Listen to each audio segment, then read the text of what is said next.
Hello everyone, welcome to our channel. రాత్రి నుంచి ఎడతెరపు లేకుండా కురుస్తున్నటువంటి భారీ వర్షాలు, ఈశాన్య మధ్య బంగాళాఖాతంలో కొనసాగుతున్నటువంటి ఉపరితల ఆవర్తన ద్రోణి, రాయలసీమ అదేవిధంగా దక్షిణ కోస్తా జిల్లాలకు ఎల్లో అలర్ట్ జారీ. వివరాల్లోకి వెళ్దాం.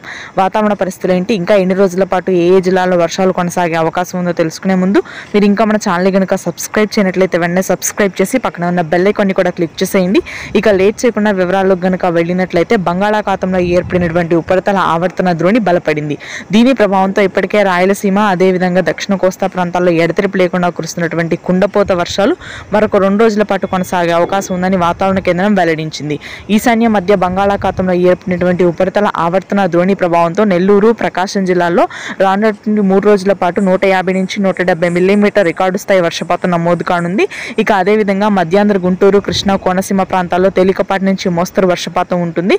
శ్రీకాకుళం, విజయనగరం, విశాఖపట్నం ప్రాంతాల్లో ఆకాశం మేఘావృతమై ఉంటుంది. ఇక పశ్చిమ తెలంగాణ ప్రాంతాల్లో కూడా అల్పపీడన ప్రభావం కొంతమేర ఉండే అవకాశం ఉంది. ముఖ్యంగా చూసుకున్నట్లయితే భద్రాద్రి కొత్తగూడెం, ఖమ్మం, మేడ్చల్, మంచిర్యాల, రాజన్న సిరిసిల్ల, హైదరాబాద్లోని పలు ప్రాంతాల్లో అత్యధికంగా వర్షాలు కురుస్తాయని వాతావరణ కేంద్రం వెల్లడించింది.